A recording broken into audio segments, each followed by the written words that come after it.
Hey guys, hope you're doing good today. I'm in the process of moving, so I'm packing up all my knives and putting them into a bin and getting ready to do that at the end of the month.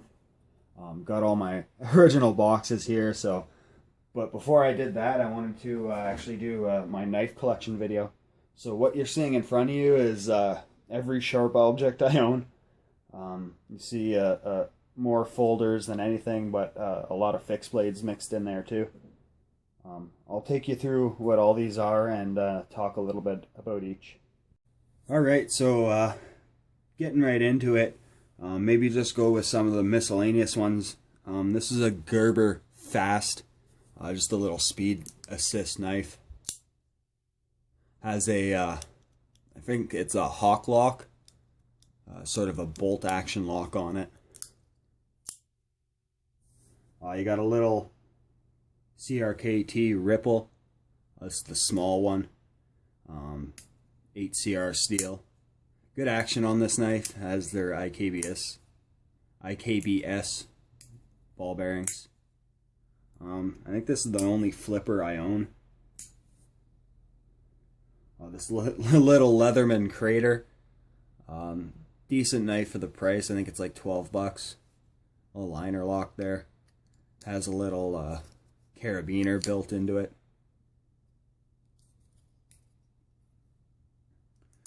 Probably one of my most disappointing knives ever is this SOG Fielder. Went to flick this open the first time,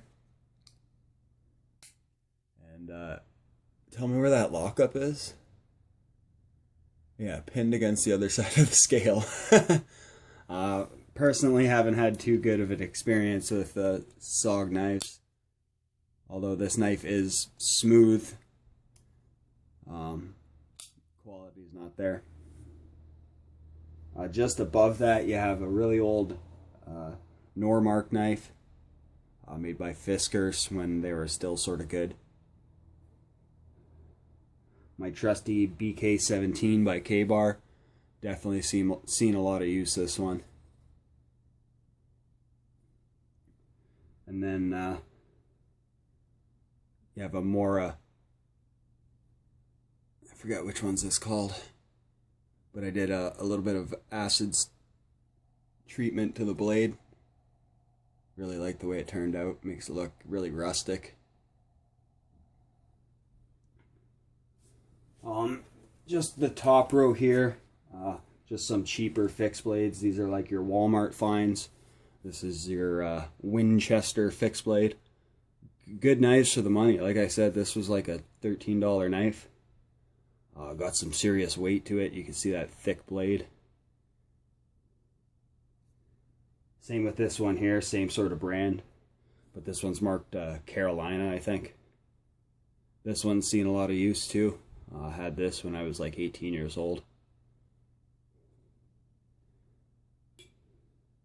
Got a little Elk Ridge knife. Another really good knife for the money, these Elk Ridge. Their steel is actually heat treated even though it's just 440. Nice burl handle on there. This was like 7 bucks. You see a couple cheap daggers. This is a Viper CQC dagger or something like that. Just a cheap M-Tech dagger. I say cheap, this didn't cost much, but it's actually built really well. And don't know what this is, but this is just a little boot dagger letter opener. You can see the blades really crooked on there.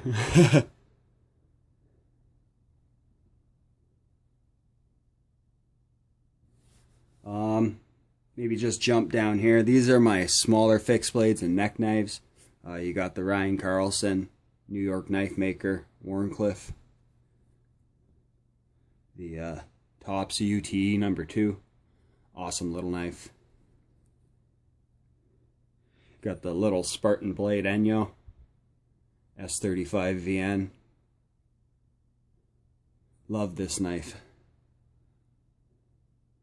The Boker Rhino, just put out a sort of challenge video with this one in it. This is the sharpest knife out of all these here, and one I could actually get the sharpest with as little effort as possible. And then one you don't really see too much is the K-Bar Snody Snake Charmer. Wouldn't mind actually selling this knife because I don't carry it too much.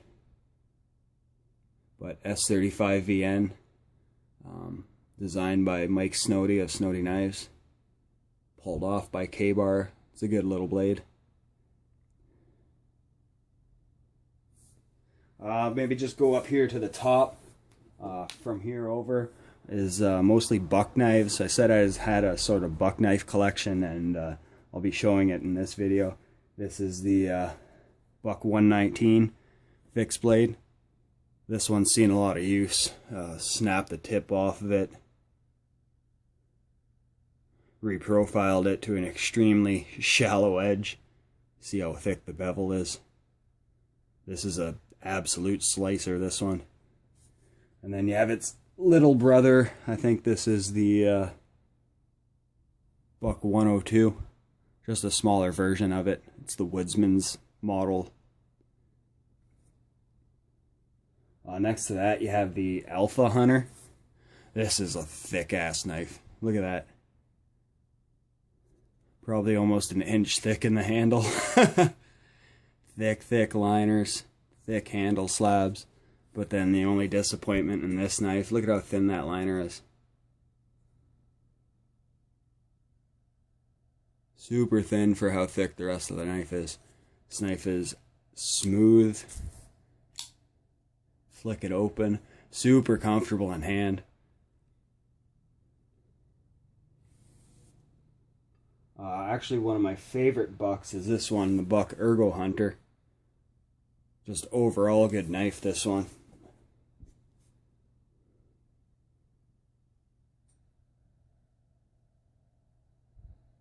The handle shape on this is pretty unique. It's contoured to each side of the hand. So you see it sticks out here and then it goes concaved here. It's radius there, so it fits right into your hand. And this one lives up to its name. This is definitely ergonomic. I do carry this and I do use it. I use it quite hard because it's not that expensive a knife. All these bucks here are they're 420 HC steel. Really like that steel. Buck heat treat is really good. I think they use the Bose heat treat. I think this is a Buck Bandit. I'm not sure if they make this one anymore. No liners in this, just a little backlock knife. This was one of my first ever buck knives.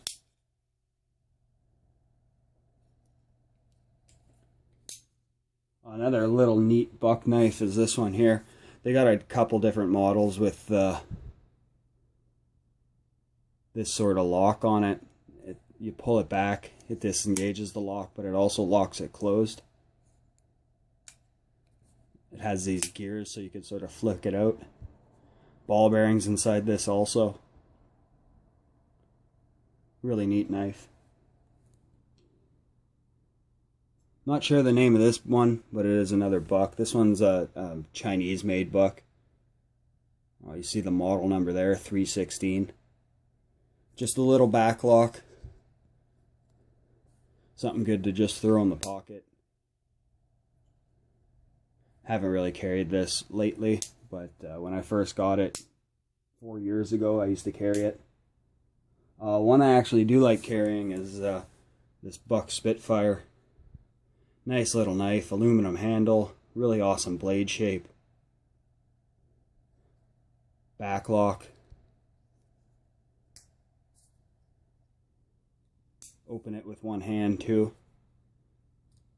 Close it one hand. Just a nice little knife. Love that green color. Right next to that is probably one of the most recognizable knives on the planet. The Buck 110. Gorgeous wood handles. Brass bolsters. This one has 420 HC, but you could actually get this in S30V now, and I think for a while too. Traditional backlock knife. Doesn't get more traditional for a folding knife. Right next to that, just a couple buck slip joints. These came in a set. Just the buck solo here. And I think this is the buck Stockman.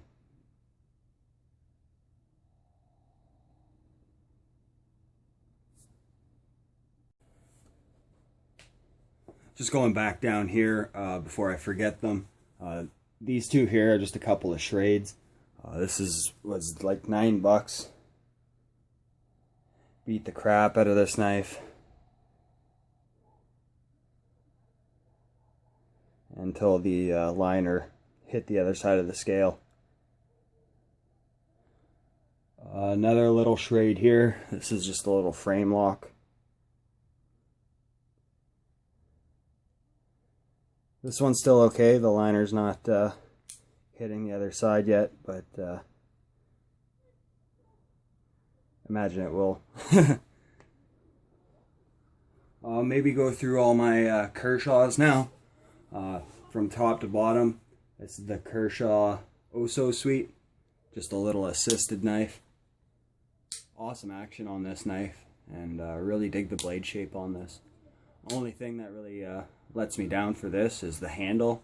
It's that sort of cheap Zytel feeling stuff. Right under that is probably one of my favorite budget knives, the Kershaw Chill. Wicked blade shape, RJ Martin design. I said earlier that CRKT was one of my only flippers, while Kershaw's are the rest of my flippers. I think I have a few by them. Good little knife, they're like $20. This is the Kershaw Scallion in the rainbow. Fingerprint magnet, I'm not even going to bother wiping this one off. But a little frame lock knife, assisted. Got this because I just like the look of it. Don't see that sort of coloration too much on knives. This one here is a Kershaw OD2, I believe. The OD1 being its bigger brother. Sort of a cool little design flipper here. It has like a ratchet system, or a gear system, so that when you flick out the knife, I don't know, you can see the sort of, the flipper actually controls the knife all the way until it's locked up. It's just a really neat design. Super small knife, easy to just throw in your pocket and go. This was like $20, and probably one of the funnest knives I own to play with. And made in the US. This next one is discontinued by Kershaw. It's the Kershaw Zing. They make a Kershaw Zing 2, I think, now, but it's all stainless steel handle and speed safe. This one's all manual. You could use the flipper and it works really well, or you could use the thumb studs. Really neat sort of striations on the blade there. Really well built knife. It has the screws going through one side and then it has the female ends on the other. Full stainless liners, no milling out in it whatsoever. I think this knife was $40. If this knife was around today and had a better blade steel, this would be a top contender for a wicked EDC knife. But it's discontinued, so I don't really want to carry it so much. A really awesome budget knife here too, the Kershaw Shuffle. This one's under $15 if I have it right, and a really great knife for the price. You get a full 4-finger grip on such a small package. A really awesome deep carry pocket clip. And the one function I like about this knife more than most is the little sort of pry bar scraper at the end here. You could really get in there and do some work. And then my two Kershaw Leaks. This is the one I use. And this is my backup for if this one breaks, because I actually really do like this knife. Desert sand and OD green. Cut back up here. These are just my Swiss Army knives. You got the Swiss Army knife Dual X Pro. Has one hand opening, both blades in here lock, along with one of the screwdrivers. And the second blade is this curved sort of safety blade, serrated.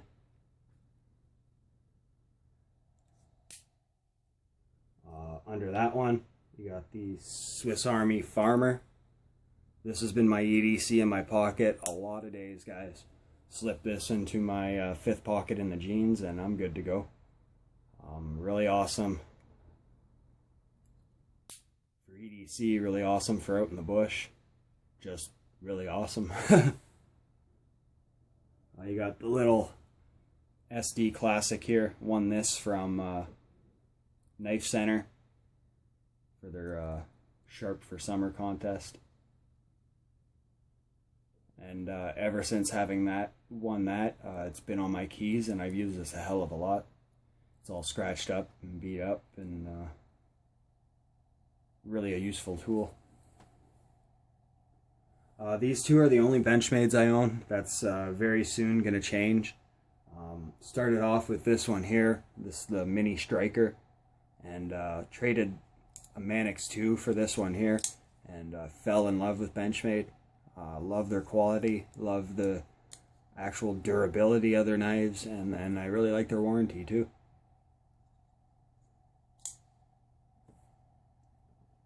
And then ended up getting this one, which is the Henry & Williams D2 steel. This is the Benchmade 710. I've been carrying this and using it since I got it for everything. I want to try this D2 steel out sort of thing. And I've been doing food prep and all that sort of stuff and haven't had a problem with staining or anything like that. Super awesome action on this. And a super sturdy knife, like no blade play whatsoever on this thing.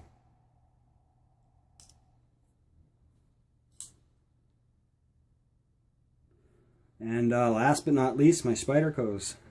Just going from top to bottom, you got the Spyderco Delica VG10 in earth brown. Took a while to sort of warm up to this knife. Still not sort of there, still about lukewarm. I just see this as a very delicate EDC, and I'll probably leave that there. Above that, you got the UKPK Titanium. Love this knife. Super fun to play with too. Love the sounds, the walk and talk as it is. Very classy EDC, and actually fairly tough knife. Above that, you got the Spyderco Sage 1. I actually had to tighten down the pivot on this just so it wouldn't free drop on my fingers. Really smooth knife. Flick it out any way you want. And just sort of another classy EDC. You got the Paramilitary 2 in Digicam and satin blade. Super smooth action on this one. This is the one is sort of my backup to the black one here. Not too many knives I have backups for, but this is one of them guaranteed. Another Paramilitary 2 in black. This one has that custom backspacer. Can't see it in the light, but it's a purple blue. This is my user Paramilitary. I use this for everything.